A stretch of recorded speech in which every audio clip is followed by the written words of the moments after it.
SlamBall. I am your host, Sam Roberts, and I am, of course, joined by Coach Berokoff, head coach for the Bandits in 2003, co-head coach of the Bouncers in 2008, and head basketball coach for the Oklahoma City University men's team. I almost said Oklahoma City Thunder. It just rolls off the tongue. We would typically be joined by Craig Skistimas as well. He is not with us this week, but we hope he will be back next week. First of all, Coach, how are you doing? Listen, Sam, this is, I'm so pumped to be back on. I am fired up. I have done my research. I have talked to all the coaches in the league. I am the one true resource for inside information. I even watched it on my 28th anniversary with my wife. That's how dedicated I am to you and your podcast. I am fired up. Let's get this thing going and let's get people up to date and fired up for SlamBall. Not just to me, to this podcast, to the sport of SlamBall, to anyone watching at home, to the growing audience that we're getting in the sport. And I think it's always important to point out to people, because some people will go, well, why are you guys putting this so much effort and why doing this, why doing that? It's because every other major sport has this level of following, has analysis, has support shows, secondary shows, tertiary shows, people talking about it. And we would love to be able to do that for SlamBall. We were talking a second ago, pre-recording, that you were on an interview with the Slamcast guys. There's also the Toxic Takes guys. There's SlamBall Network across social media. There's a bunch of people who are doing a lot of work to bring this sport to the masses, and I'm just glad that we get to be a part of it. Yeah, and I talked about on the Slamcast guys about, I love that there's these platforms out there where people are having different opinions, different ideas, different favorite players, different favorite teams, and I think it's great.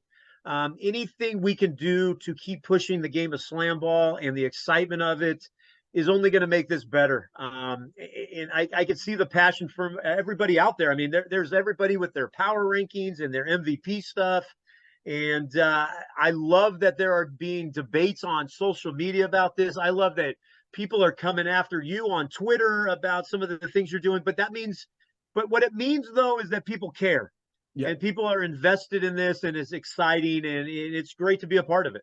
I mean, I'm 30 videos in at this point, and I know that players have looked at some of them, and I understand that it's not always great to have someone who you know, I will always be honest, I could not do any of the things that these guys are doing, any things the coaches are doing, but it's fun to get to talk about it, and I hope that I'm balanced most of the time. But we are here to talk about, obviously, it is this week in SlamBall, which means we're talking about what's just happened. We're talking about week 3, which is just over the halfway mark in the league. The first thing I want to talk to you about tonight, Coach Bear, was the commentary situation. Now, commentary's changed up week to week in SlamBall. Week 1, we had John Schriffen, who has labeled himself as the voice of SlamBall, accompanied by former player LaMonica Garrett, former NBA star Nate Robinson. Week 2, again, John Schriffen. This time, he was joined by Stormy Bonatoni, who is now a permanent part of the setting, and John Dornbos, former NFL player. That was great. This weekend, we saw Schriffen and Bonatoni joined by current SlamBall head coaches. First of all, how did you feel about seeing all of these coaches involved in the commentary part of things? So I'm going to be, I loved it. Loved hearing Jelani, Trevor, Brendan. I thought they were outstanding. Then you had an NFL guy who loved it from the sheer excitement of the sport.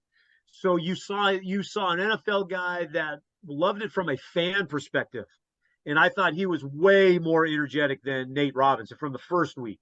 I always will be supportive of LaMonica. I love LaMonica. I've been close with LaMonica in terms of texting and social media since the sport ended way back in the day. I thought Brendan, Trevor, Jelani were great because you saw 2 former players that were successful. You saw Jelani, who I have been very outspoken as one of the top SlamBall players ever. Then you saw Trevor, who ended up being one of the more high energy, exciting players in SlamBall, who started slow and built up as the season went on to be a force in SlamBall. And then you had Brendan, who right now is considered the best SlamBall coach in the world. And you saw all these different perspectives, and they had great analysts. I thought it was great. I thought it gave us a great idea of what SlamBall is from all 3 different perspectives, and then a fourth with an NFL guy. So I thought ESPN SlamBall did an outstanding job, and it really made me pay more attention to the commentary and seeing the little things, like each of the 3 former guys, the 2 former players, and Brendan gave different. Just to jump in, Coach, it was actually this weekend. It was 3 former players The NFL guy we're talking about was last week. This weekend, it was Jelani Janice, Trevor Anderson, and Stan Fletcher, and then Brendan Kirsch. So, of course, you've talked about Janice being one of the best, Trevor Anderson being really respected, and then Stan Fletcher being someone that a lot of people call the best player. So you had all these perspectives. Yeah, and I don't mean to leave you out, Stan. My apologies. Stan, I will go on record as there. He is SlamBall in terms of Stan was doing stuff that you're seeing now. He was doing it 20 years ago, and he was probably doing stuff we haven't even seen yet on SlamBall, and that's where Stan's at. So, Stan, my apologies. But this, I loved it, Sam. All four of those guys, current coaches, former players. Do you think that there was any concern about bias in the way that they were approaching these games? No, not at all. No, not at all. I thought it was great. Jelani was given his perspective on how he played. Trevor was given great analysis on Tramp execution. Brendan gave it from a coach's perspective. Stan, I mean, if you want to know SlamBall, you pick Stan's brain. You listen to Stan. Stan's still 20 years ahead of the game. I mean, there's stuff Stan is probably thinking that none of us are thinking. So I thought it was an excellent move by SlamBall and ESPN to do that, because I want to say there's probably still a lot of viewers that remember SlamBall, or as kids were watching it on YouTube. As I've heard from multiple people, I watched it in the library and the reviews or the replay. So I thought it was great, Sam. I think that was a 10+ move by ESPN and SlamBall.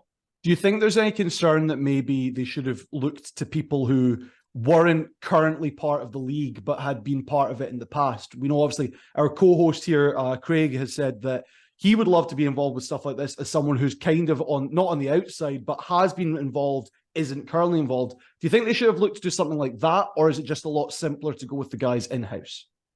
I mean, I bet if you talk to the former old school SlamBall guys, they all would want to be on air. So I think it was something, those guys were right there. They're available. They're part of the league. They're part of what's going on. They're seeing things firsthand. They're in the arena. I'm sure there's a lot of old school SlamBall guys out there that would do a great job, but I think it was a masterful move by ESPN and SlamBall and the heads of SlamBall, Mason and Rob, to put those guys on. And Tolan. Great job by them.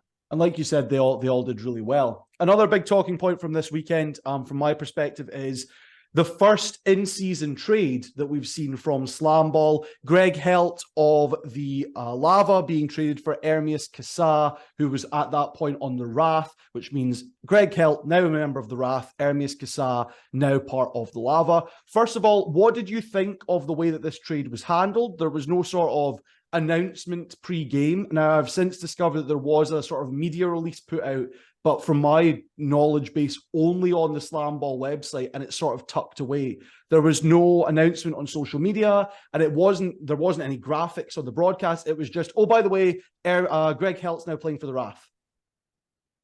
I think it's going to be the evolution of SlamBall. I think we're going to see trades. My research on the trade, I like the trade. I think it benefited both teams. So you've got a stopper going to a team that needed a stopper or a backup stopper. Helt is a great 4-point play guy at the end of quarters. So I thought that was a chance for him to get a little bit more playing time. And then you've got a gunner moving to the Lava who needs a little bit more of gunner play. And then that guy needed a little bit more of playing time. So I saw the benefit of the move when I researched it. And just from people that I have talked to, it makes sense. I think what you're going to see with SlamBall are those trades are going to become more. I don't know if we'll see more trades, but we're going to see more probably movement in terms of the transaction list. I don't think they were trying to hide the trade. I think it was something that happened quickly, and I think it happened for both teams, and it happened so that it benefited both teams. I mean, both teams got something that they needed. The 4-point play is a big thing right now in SlamBall, and Helt is a very good 4-point play, especially at the end of quarters. And then Lava could use a backup gunner like that needed a little bit more playing time. So I saw that it was beneficial for both teams. From your inside knowledge and talking to coaches and things like that, how does something like a trade right now happen? Is it just one coach says to the other, hey, I like your guy. This guy's not really working out for me. How about we do a swap? Is that as simple as it is? You hit it on the head. I mean, as coaches, we always think, gosh, if that guy was on our team, this might make sense. And a lot of the times in terms of the reality of it, it might not make sense for the team movement. It might just make sense for us as a coach. But I think from and I don't have any inside knowledge of this aspect of it, but that move made sense for both teams. Actually, when I looked at the stats before we went on air, I looked at those stats, and it just that trade made sense for the league, for both teams, and it gives both guys a fresh start to do something like they both needed a little bit of a change, and that's what I saw. And that has no inside information on that aspect of it. But breaking down the two players and the two teams, that trade made sense to me. It made a lot of sense. Like you said, that it's not like the league is hiding this injury, but something I've been talking about, sorry, not this injury, this trade, but something I've been talking about since the season began is that the league hasn't been particularly transparent about things like injuries or things like trades and stuff like this. Again, as I'm saying just now, and a slight retraction from my episode that came out on Monday, the league is putting this information out on a day-to-day basis of who's playing and who's not. It's just tucked away on a section of the site under news, under media release, and that's not being released to me, which might sound big-headed, but I am getting various other media releases they're putting out. So I don't know what I need to do to get that, or if it's a case of it's not actually being pushed further out there. So like you say, it's not like they're hiding this information, but how do you feel they could, do you think that they should be doing more to broadcast when players are maybe out or when things like trades happen? And I think they will. I cannot speak for the higher ups of SlamBall, but I think that will be something that we will see in the near future. I think my stance on this is everything they're doing is they're kind of building like, hey, okay, so that didn't work. This is going to work. I bet you we're going to see more of that. It goes back to a lot of things of we're going to get more guys involved in SlamBall, and there's going to be more of the free agent pool. And I'm jumping ahead to something that you want to talk about in terms of the sport itself. I think the sport is going to evolve where we're going to see a transaction log. We're going to be able to see the movement before we go on air. We're going to start seeing that stuff. And I think that's just something we're going to build for. I think if we just got to be patient. That's my stance on that and my take on it. Very quickly, I hadn't intended for us to talk about this, but because you talked about the benefit for both teams of the trade, the Lava clearly benefited quite a lot. Ermias Kasa didn't play very much on Sunday, but the Lava did get their first 2 wins of the season, including a 40-point main event victory over the Ozone. What do you think looking at the Lava now versus the week prior?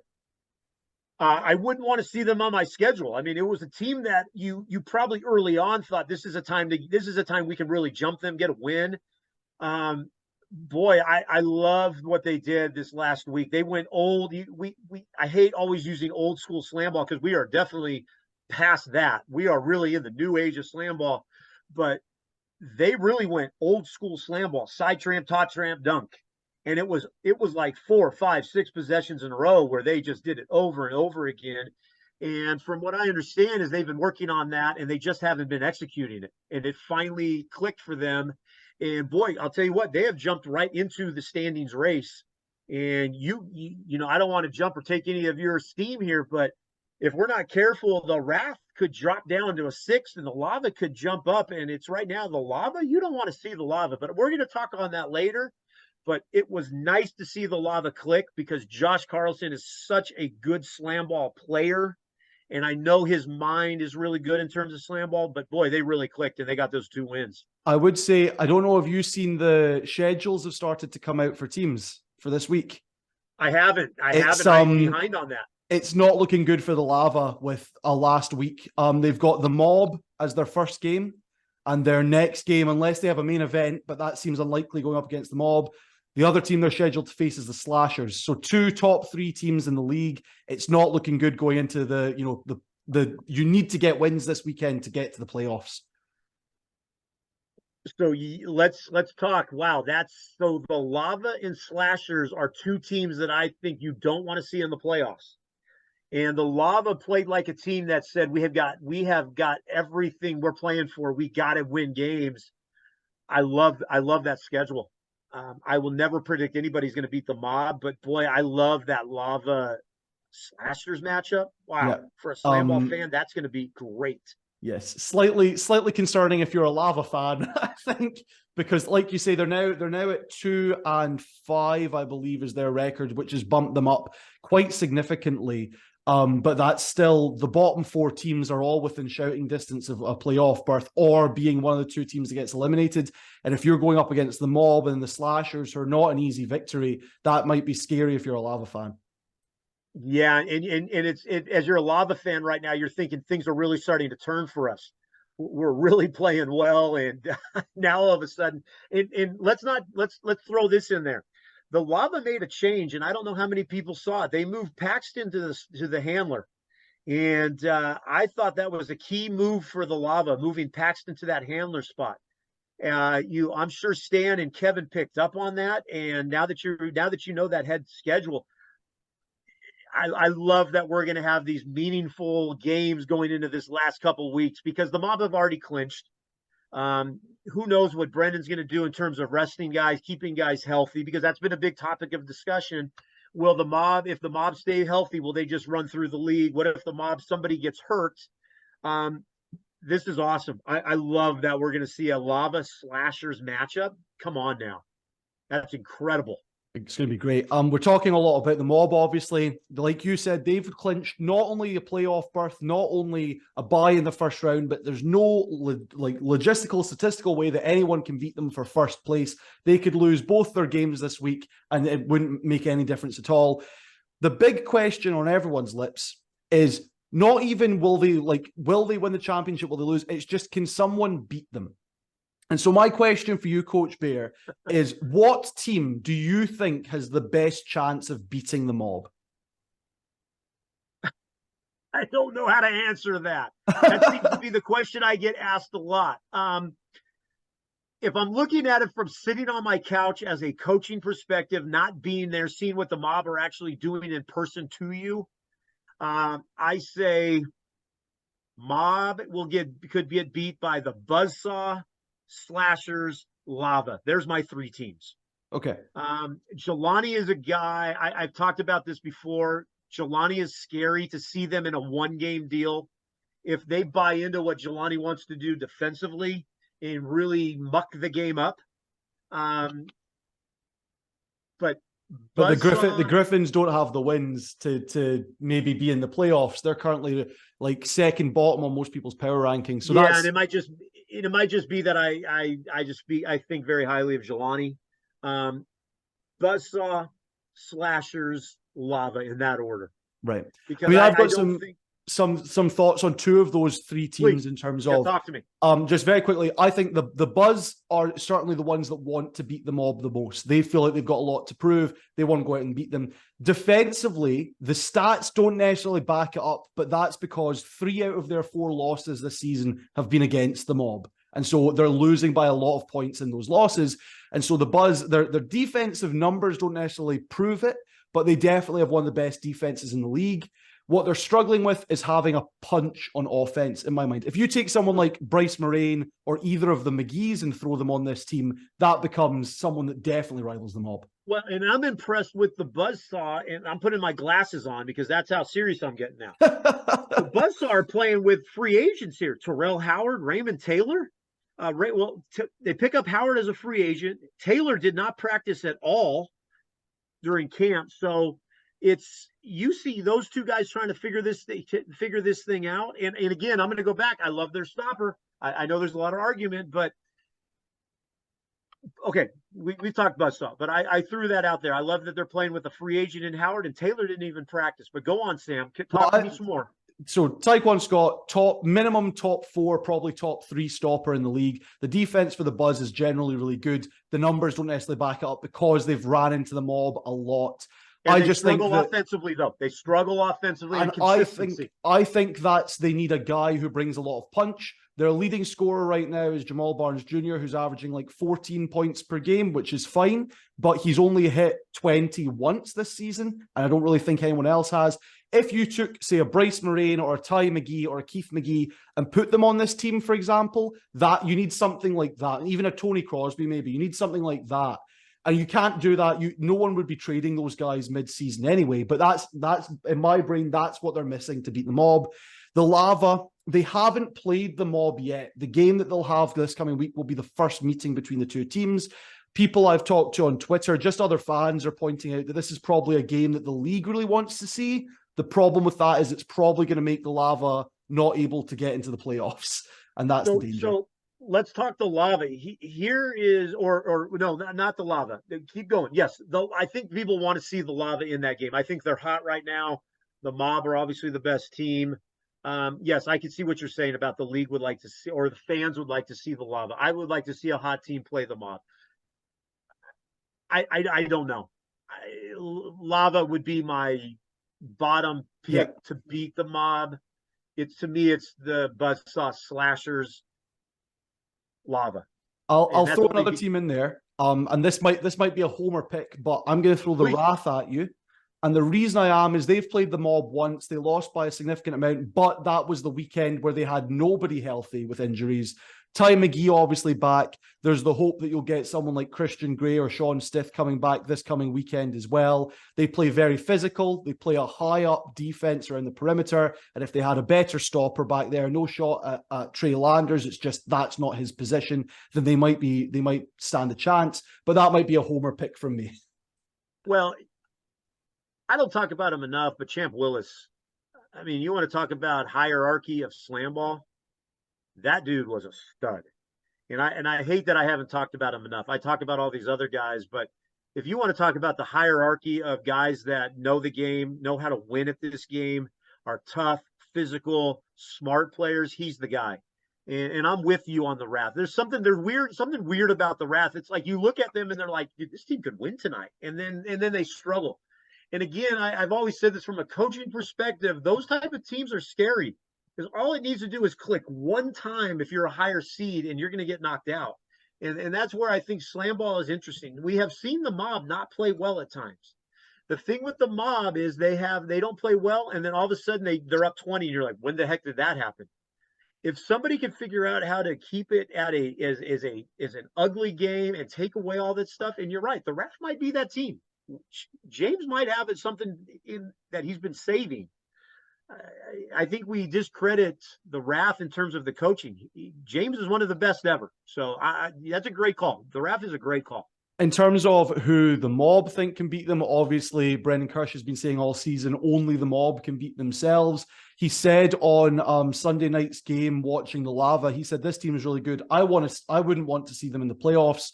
I asked him about that personally. Is that the team you're most scared of? And he basically reiterated, any team in this league could beat us if they play their best game and we don't play up to our standard. And that's sort of where he's at.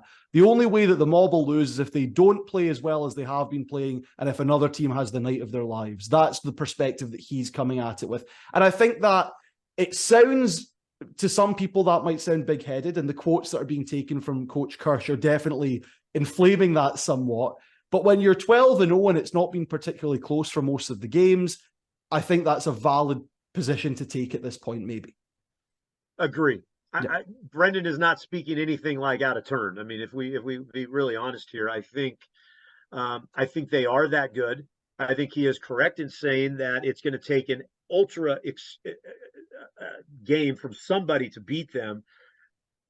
But if I'm a 12-0 team, that is a scary thing to be, is undefeated going into the playoffs. Let's not kid ourselves. We saw Tom Brady and the Patriots had the greatest season ever. And what were they, 18-0, and they played the Giants, and it took a guy catching it on the back of his helmet on a miracle play by Manning to beat them. That could happen in SlamBall. SlamBall is a very unique sport, and I think Brendan, he's being very truthful. He's speaking from a very honest perspective. I think they are that good. But in the back of your mind as a coach, from a coach's perspective, yes, you've got to feel really good that I'm an undefeated team, but boy, oh boy, all it takes is one wrong move from something, and this thing goes haywire, or a team gets some type of confidence in a playoff game. So that's the only thing I'm saying. I have gone on record saying I don't think anybody's going to beat the Mob. I think they're way ahead of everybody. They're explosive. They've got the best player in the league in Gage. But boy, if you're a coach, you've got to be thinking at night, is it going to be, when is that one game going to happen? When is that one misstep by our team going to happen? And that's a scary thing as a coach. So that's my take on it from a coach's perspective. From a fan's perspective, the Mob are so far ahead of everybody right now. And I want you to keep that fan hat on very quickly, because Yeah. the Mob and also the Lava in their wins this weekend have been executing a strategy late game of not slowing down how they're playing, because Coach Kirsch has been very deliberate in saying if you slow down, that's when injuries happen. But what both teams have been doing a lot recently is making sure they use the full 20 seconds of a shot clock late in the game. That cuts out a lot of time. That maintains their lead and stops the other team from getting an opportunity to score. From a coach's standpoint, really good, really smart play. From a fan's perspective, do we think that's a good thing to be seeing in the sport, or is it a boring way to be playing? That's interesting, because if you're like a fan of NFL football, teams don't throw the ball anymore. They run the ball if they've got a big lead. And, I don't know what the fans are thinking of that. That's a great thought right there. I think hopefully the fans understand what's going on, because if you watch the Mob, even though they're running the clock down, there's still something crazy exciting happening with the Mob. If you're a Lava fan, you're probably saying, please run that thing down, because the Lava have lost so many late games. So I think there's two different perspectives. If you're the Mob, you're like, they're still getting something crazy exciting at the end. They're still getting that lob dunk. If you're a Lava fan, you're probably enjoying this, because it's like crazy things has happened to them at the end of games. So hopefully the fans are seeing that. But I mean, the Mob still are making it pretty exciting. But and so are the Lava taking those crazy 3s and 4s. So you just talked there about excitement versus, to a certain degree, fan analysis of what's going on. And that brings us to our next major point of the evening, which is, should SlamBall be positioning itself more as a sport or more as an entertainment property? Now, obviously, in the early days of the league, it was pre-filmed, pre-recorded, and edited to be the most exciting it could possibly be. Coming into this season, there was a big emphasis on doing it live, on being able to bet on it. But is this something where the league should be aiming to maintain its status in folklore as an entertainment brand, or should it be moving more towards we have to be analytical, this is a pro sport, take us seriously? We can be both, can't we? I think we can be both. I think that's the same thing you see with the NFL. It is entertainment. You see that with the NBA. NBA is definitely entertainment and sports. I think SlamBall is going to get to that point. I have made a big point that I would love to see more stats being shown on air, more stats with players' names underneath them. I think we will see that. I still think it can be both. And I think now with professional sports, you're seeing entertainment and sport at the same time. I think that is now big with our generation of kids that are watching now. So I don't have a super deep thought on that, but I am definitely thinking it can be both entertainment and sport, because I think that's what we're at now.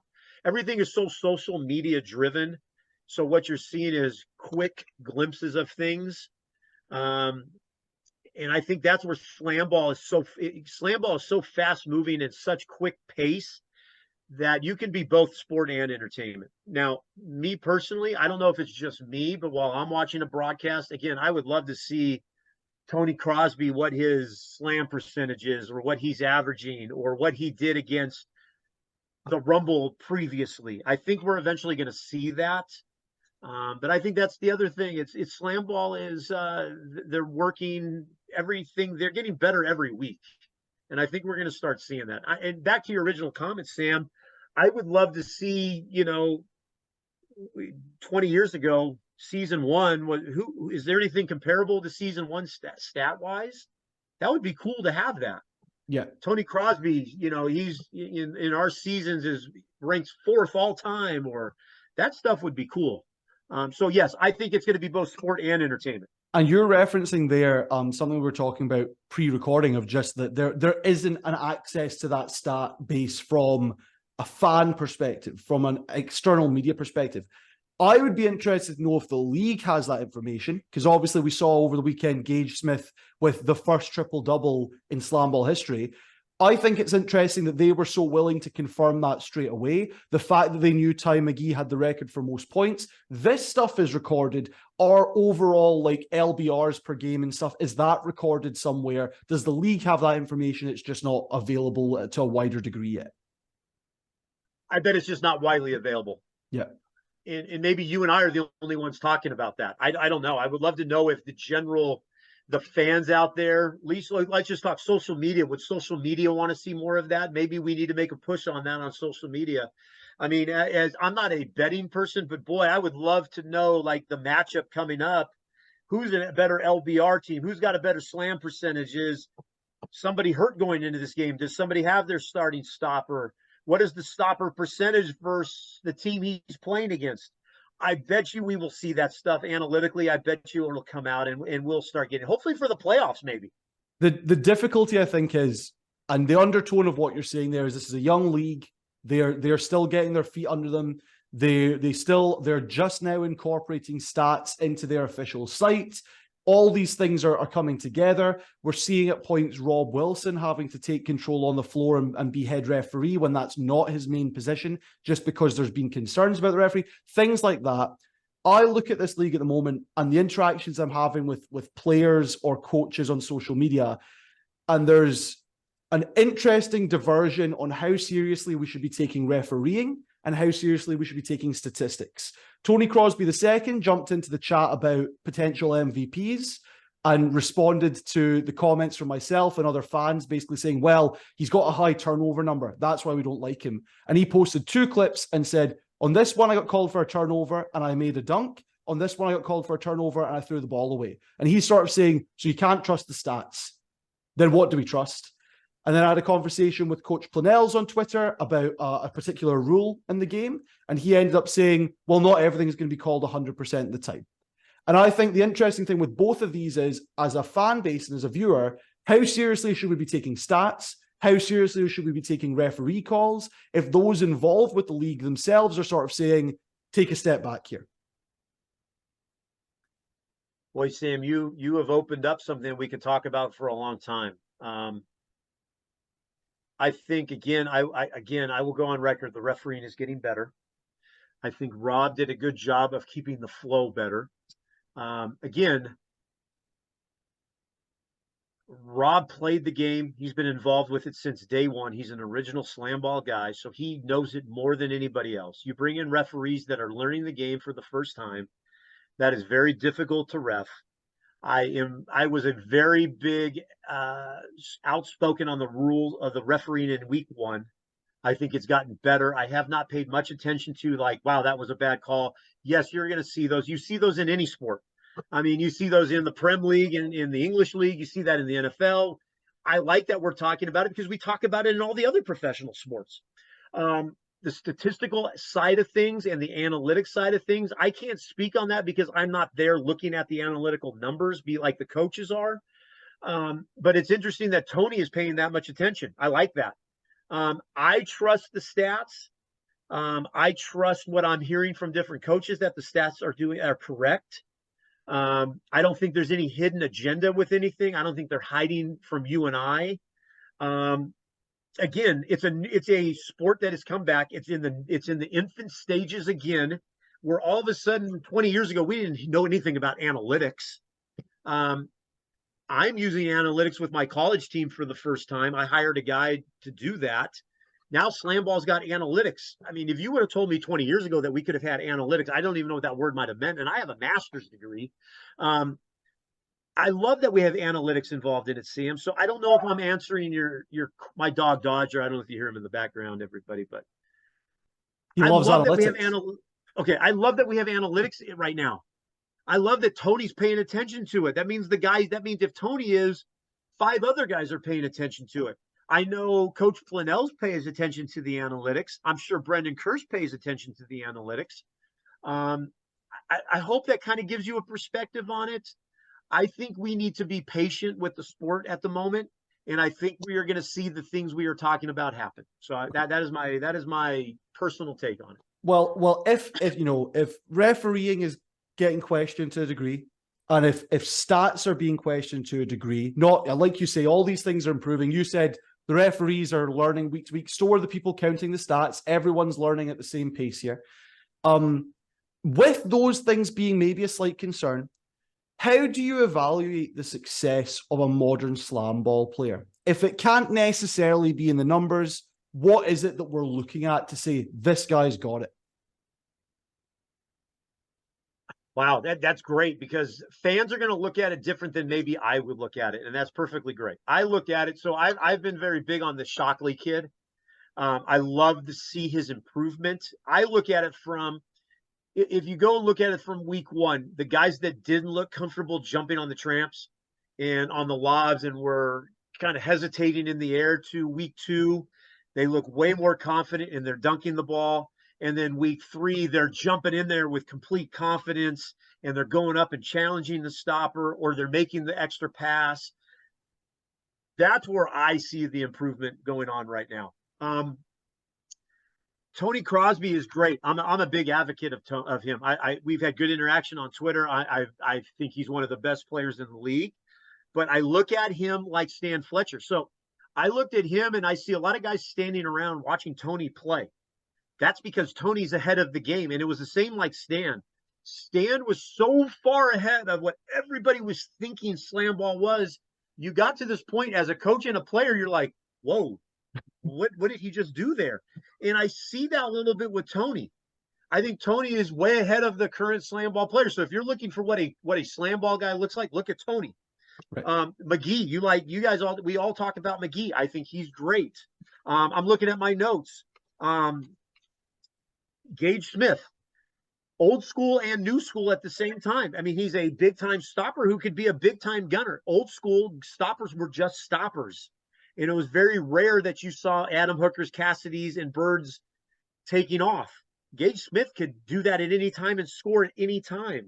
With those examples, then, when we're assessing what a successful SlamBall player looks like in 2023, it's a combination of the eye test and the statistical numbers. Because everyone you've mentioned there has got maybe high scoring numbers or high stopping numbers, but also when you're watching them, people are going, wow, Tony Crosby's really exciting. Well, Ty McGee and Keith McGee keep scoring all these points. Gage Smith seems to be everywhere. Taekwon Scott's getting a lot of blocks, whatever it might be. The fans are noticing that, and there's some statistical data to back up. Is that the basic answer, that a successful SlamBall player is as it looks? Sam, you hit the nail on the head. The numbers back up all the guys that we think are the best players. I mean, again, I'm on record of saying Barnes is one of the better guys, but you look at his numbers and his percentage is high. Shockley's numbers are getting better. I think the game is going to evolve into the longer athletic guys, like we're seeing. The stopper play, you're going to see more Gage Smiths of the world now, because he has shown that he could do it at his size and his ability. But we're talking about analytics, and the analytics back up a lot of these guys. That's why Tony Crosby is so high up in the MVP race, because his numbers are great. But a lot of people watch Tony because he's so exciting, but he actually is great defensively. He knocks guys around. He's a great passer. And I think his team is starting to figure out that I can't watch Tony because he's so good. Now let's start moving, and he's starting to find guys. I love Justin Holmes. I think you want to talk about what a SlamBall guy could look like. Justin Holmes is a guy that could look like that. Ty McGee, obviously. I mean, the Tippins kid, as I say his name, hopefully correctly, from the Rumble. Yeah, those are what you're going to see of what we're going to. And I am going to go on record as saying there are guys sitting there watching SlamBall right now that look like these guys that are going to be better than what we think right now. We're America. We've got an incredible amount of athletes that play a lot of different sports. And SlamBall just came back, and this is the type of athlete we're getting. These athletes are incredible. I mean, we want to talk about, it can only improve as players think of this as an avenue to go down. Sam, completely. We love to talk about old school SlamBall because we're old school SlamBall people, but we've got to get out of that thought process and look what we're seeing right now. This is just the first year. Look at the athletes that we have. These are incredible athletes. And you mean to tell me that there are not people, forget USA, all over the world watching this that are these type of athletes? And the more we're seeing this on ESPN, which I want to say, I know from what I've heard that we have exceeded the expectations of what ESPN thought. The rating, they're super excited. Think of how many people are watching this. So prototypical slam ball player, yes, you want to look at the analytical side of things, but we're going to start seeing some really high level stuff that we already are seeing. I only think it's going to get better. Perfect. So we're talking high level now. Next week will be our last week of this week in Slam Ball, I presume. We've just covered week 3. This coming weekend will be week 4, and then the playoffs are taking place on the Tuesday and Thursday of next week. So I think if we record next Monday, we'll be looking ahead to the playoffs and back at the entirety of the regular season. Having just talked about what makes a successful slam ball player, next week we'll be talking a lot about who is the MVP of this first league back. And I'm not asking you who your pick is now, because that gives away a lot. But I am asking you, what qualities are you looking at from a potential most valuable player in Slam Ball 2023? Yeah, I don't want to give away who I think it is. Consistency. It's Slam Ball is going to be very, I don't want to say it's an inconsistent from the superstars. I want to see the consistency every single week. We are jumping out of the edge of our seat every single week, not just he was good on Thursday and then Sunday, what did he do on Sunday? I want to see the guy that every single week is bringing it and is doing something to help his team. And there are a few guys out there, without saying their names, that every single week, this is what that guy's going to do every single week. He is going to do this, and you're not going to see anything inconsistent. And I think as we're going on, we are starting to see those players rise above the other guys. The guys that are getting really comfortable on the tramps, the guys that are starting to hit their lobs and the timing on their cuts and the stopper action where they're starting to figure out how to put their body in front of the rim. And no matter all of this stuff they're doing, it's making it difficult. And I that's what I'm looking for. I'm not looking for that one day of, wow, he was crazy, exciting, good that game, and then you don't hear about him the next game. I think that's where we're going to separate the MVPs from the guys that are sometimes exciting. Hopefully that makes sense. How significant is team success to you when evaluating an MVP? In some leagues and some sports, your team needs to be at minimum fine, and the presumption has to be that if you weren't on your team, they would be terrible, versus in other leagues and other sports, it's the best player on the best team, clearly. Is it team success for you? Is that a big part of it? Or is it's a player award, it's about the player, not the team? I'm an old school. I love the team success. I mean, are we looking at MVP or the most exciting? He made me jump off my seat, but then you look at their record and they're middle of the pack. And then you watch a guy that's like, wow, he's good. Like, man, he made that play. And then you look at the standings and they're in the top half of that. MVP is most valuable, not the most exciting. And for me, MVP is what guy is helping their team win on a day-in-day basis, on a Thursday, Friday, Saturday, Sunday. Those are the guys that are there and they're helping their team win. And that's just my opinion. There's a lot of people that like to look at the most exciting guy, and he made me sit on my edge of my seat. So that's my MVP.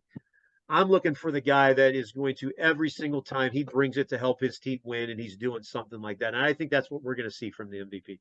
And then with a sport like Slam Ball, where, for example, the stopper is considered to be maybe the most important position on the court, but it's also a position where you're really just focusing on 2 categories in stops and LBRs. It's very rare that you get a guy scoring points. So do you think there's scope for an understanding in this league of balance between offensive stats and defensive stats, where we can look at maybe the best offensive guy and compare him on equal footing to the best defensive guy? Or is it just really hard to do in this league?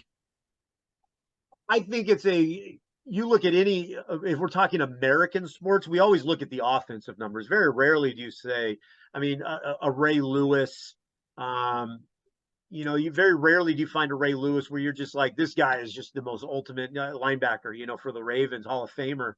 Everybody wants to look at the offensive stats. That's why we're always looking, in terms of the NFL, we're looking at quarterbacks or running backs that gain a ton of yardage.